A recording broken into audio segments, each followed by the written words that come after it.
Je crois que Jeff, il voulait pas montrer ça. J'ai bien senti qu'il y a un truc qui allait pas du tout. J'explose en sanglots. C'est un signe, il faut que j'arrête. Et en fait, sur le moment où je crois que je vais mourir, je ressens du soulagement. Ça y est, c'est fini, je vais plus être triste, tu vois. Et regarde, ça me donne encore des frissons. Oh, ce qu'on va se mettre.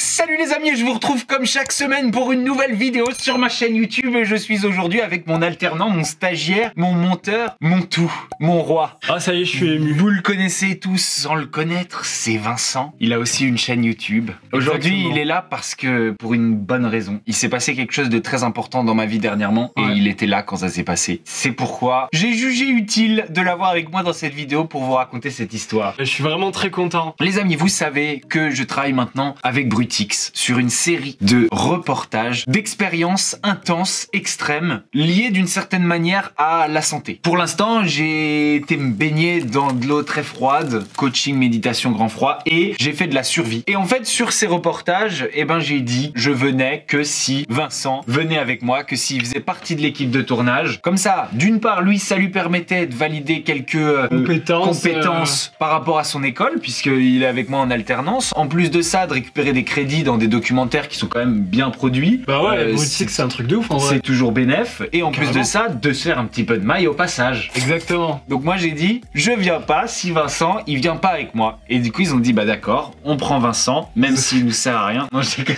ils ont juste pas eu le choix en fait. Ah, ils ont pas eu le choix. En vrai, c'est plus que juste vouloir lui rendre service et être utile pour lui. C'est aussi que Vincent, sur ces tournages-là, c'est un peu mon repère. Je me mets quand même dans des situations où je souffre physiquement, c'est dur mentalement. Et avoir Vincent, c'est comme un peu genre mon phare, ma lumière dans la nuit. Vincent, il est là quand je tourne beaucoup de mes vidéos YouTube. Et du coup, l'avoir, en fait, c'est comme si j'avais mon pote avec qui je fais mes blagues. Du coup, c'est plus naturel. C'est comme avoir un complice quand on est en terrain ennemi. Bon, attention, c'est pas mes ennemis. Mais genre, moi, j'aime bien me moquer, j'aime bien... Tu vois. Et du coup, quand je fais une blague, souvent, je regarde la caméra de Vincent à chaque fois. Genre, parce que, ouais, c'est vrai ça. Et du coup, Vincent vient avec moi sur toutes ces expériences. Ouais, pour le moment, on en a fait 2 du coup, et j'étais là sur les 2. Et là, j'ai hâte de voir la 3e. J'espère qu'elle va être validée. Parce que la 3e, si ça passe, mais là, c'est une dinguerie. Ça va être incroyable. Et du coup, Vincent a assisté lors de la première expérience à un événement qui a eu des répercussions très importantes sur ma vie. Je vais vous raconter pourquoi et je vais du coup vous diriger vers le documentaire parce que bien sûr, je vais pas complètement vous le spoiler, je vais pas vous montrer les images, etc. Vous pourrez aller voir ce documentaire en complément de cette vidéo si vous voulez. Il s'est passé un truc incroyable. Regardez sur ces petites images. Libère ton corps. Libère les émotions.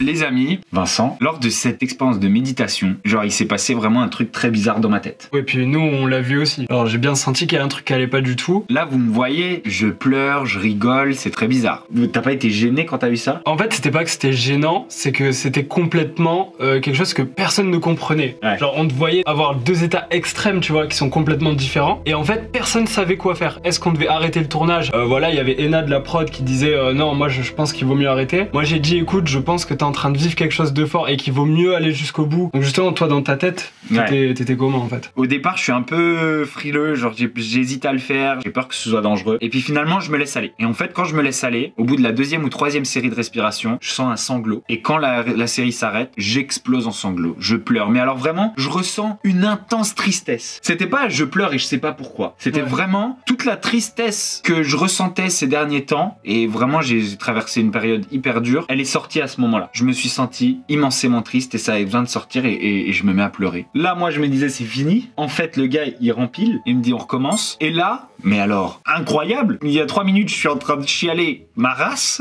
Et là, je me mets à exploser de rire. Le truc, il s'arrête pas. Non, mais c'était juste incompréhensible de comment tu peux passer d'un état de tristesse à un état où, genre, ça y est, on t'a fait la meilleure blague du monde. Nous, pareil, on comprenait pas. Genre, bon, après, ce qui nous a rassuré, c'est que Jeff, lui, il te regardait, il était chill, tu vois. Ouais, il était chill, mais il était un peu gêné, moi, je trouvais. Et d'ailleurs, quand je lui demande qu'est-ce qui s'est passé, il me dit, t'as pas bien fait le truc. Oui, par contre, il t'a dit ça. Ça, par contre, j'ai pas compris. Ben, en fait, je crois que moi, honnêtement, je crois que Jeff, il voulait pas montrer ça. Il était pas hyper content que ça se soit passé comme ça. J'ai mon fou rire et là il me dit c'est fini, maintenant tu respires calmement, tranquille. Et là, en fait, je me sens tout vide et tout d'un coup, je commence à voir les visages des gens que j'aime me sourire. Je vois ma maman, mon papa, mes neveux, nièces, ma sœur, mon frère, vraiment ma famille proche, tu vois, et ils me sourient tous. Et genre, je sens une immense joie qui monte en moi. Le truc se finit et je comprends pas ce qui s'est passé et du coup, je lui demande à Jeff et il m'explique une histoire un peu genre longue.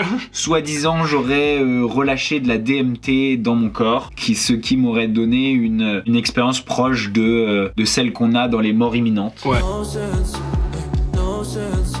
Enfin, toujours est-il que je me permets d'avoir des doutes sur la théorie de Jeff. Sur la méditation. Jeff étant un hurluberlu un petit peu original. Toujours est-il que moi, je réfléchis derrière à l'expérience que j'ai vécue. Et en fait, l'explication que je donne petit à petit, tu vois, avec en plus ce qui s'est passé le lendemain, je me suis pris encore une embrouille, l'enfer, genre alors que j'étais en plein tournage. Mais du coup, je réfléchis moi à la signification en fait de tout ça. Et voilà la théorie à laquelle je suis arrivé. J'étais pas bien. Vraiment, cette histoire, elle m'a rendu hyper triste. Avec Victoria. Avec Victoria, ouais. Ouais, ça m'a rendu vraiment triste et je pense que au moment où ça commence, c'est genre toute cette tristesse qui sort et qui me fait pleurer. La deuxième partie, quand je repense à cette expérience, c'est putain, mais c'est une énorme blague de se rendre malheureux alors qu'on a une vie de ouf à cause d'une autre personne, d'un autre être humain. Après ça, tu pouvais évidemment pas le savoir. Non, je pouvais pas le savoir, mais en tout cas, c'est une énorme blague de me rendre malheureux et de rester dans mon malheur alors que j'ai tout pour être heureux. Sauf l'amour. Et c'est ça que tu recherchais justement. Ouais, mais je l'avais en fait. Je l'ai l'amour. L'amour, j'ai l'amour de ma famille. Et en fait, je suis en train de me pourrir la vie pour courir derrière une chimère et un truc qui me rend malheureux. Et regarde, ça me donne encore des frissons. Je me dis, c'est un signe, il faut que j'arrête. Et pas que pour moi, il faut que j'arrête aussi pour elle. En fait, vous souffriez énormément. Voilà, exactement. À partir du moment où ta relation,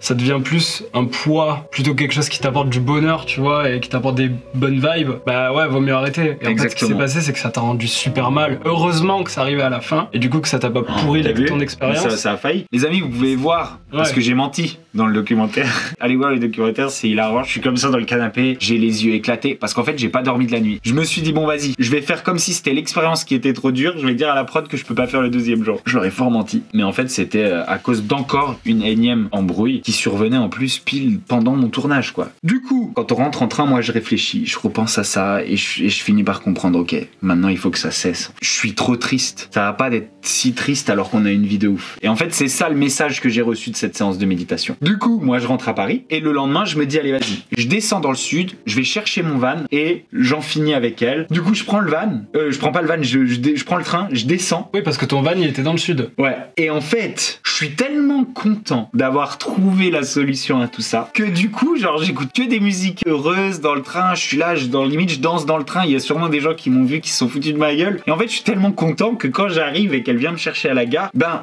tu l'embrasses. Ouais, je suis content. Donc je l'embrasse, on couche ensemble, tu vois.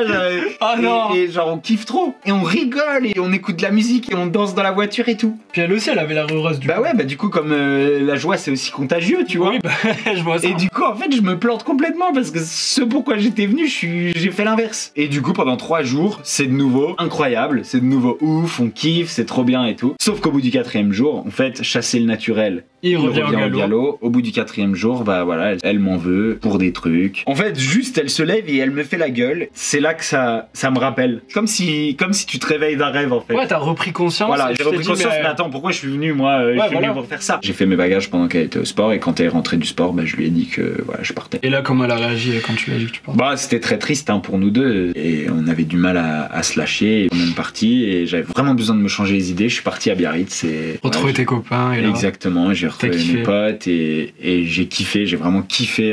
On a surfé et tout. Mais voilà, c'est vraiment cette séance de méditation qui était, moi, je pense, pas tellement contrôlée à 100% par Jeff. Ouais, vraiment très peu contrôlé, hein. Peu contrôlé, un peu fou, qui en fait m'a vraiment donné le déclic de nous sauver en fait. Je vais vous dire une anecdote. Au volant de mon van, dans la tristesse dans laquelle j'étais, il m'est arrivé de perdre le contrôle. J'attrape mon téléphone qui était tombé par terre ou un truc comme ça, et le van il part un peu. Je relève la tête, je vois qu'il part, je donne un coup de volant. Faut jamais donner un coup de volant. Et le van il fait comme ça. Et en fait sur le moment où je crois que je vais mourir, au lieu de ressentir de la peur, tu sais, les picotements que t'as quand tu viens d'échapper à un carambolage ou un truc comme ça, grave. Je ressens du soulagement, tu vois. Genre en mode, Ah ouais, ça y est, c'est fini, je vais plus être triste, tu vois. non, faut pas ressentir Tu vois, ça. c'est pas possible de ressentir ce genre de choses. Et en fait, c'était le degré de tristesse dans lequel j'étais à la fin de cette histoire, tu vois. Mais est-ce que toi, t'étais conscient que t'étais à ce point-là triste? Ouais. Parce que tu sais que c'est grave de te dire ça. Ouais, je sais que c'est grave. Et c'est aussi un des trucs qui fait que, voilà, il est hors de question que je revienne en arrière. Bah, beaucoup d'entre vous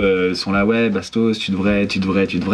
Oui, mais non, t'es rendu si triste pour une personne à ce point, pas possible. Non, mais c'est bien et en plus c'est cool d'en parler avec les gens, justement. C'est que les relations, tu vois, bon, y a des bons moments, parfois ça s'estompe un petit peu, ça donne place à une situation qui est plus compliquée, et là c'était devenu complètement toxique et destructeur pour vous, et je pense que il faut comprendre que les relations elles sont pas faites parfois pour durer toute la vie. Mais en tout cas, cette séance de méditation, c'était quelque chose, hein. Genre j'ai limite envie de la faire tester à des gens, c'est une dinguerie. Alors je vous l'explique au cas où, il faut pas la faire debout parce qu'on peut tomber dans les pommes. Donc c'était couché avec de la musique un peu méditative. Tu respires tout ton air. Non, avec le nez. Et en fait, tu fais ça une soixantaine de fois, hein, je pense. En plusieurs cycles. Et je crois qu'il y a 4 cycles. Je sais pas si vous pouvez vivre la même expérience. Moi, ça m'a fait réaliser énormément de choses. La vraie décision a été prise grâce à ça.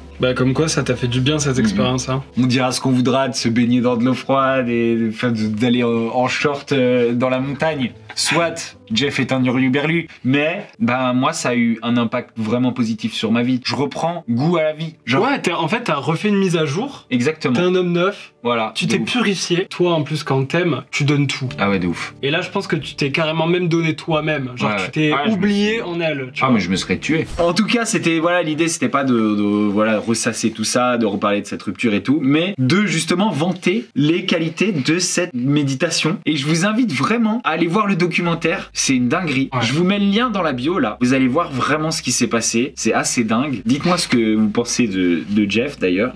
Allez-y, kiffez, c'est drôle en plus. Mais c'est hilarant, le doc, en fait, vous allez normalement passer par beaucoup d'émotions différentes, et pour l'avoir vu, c'est genre une dinguerie.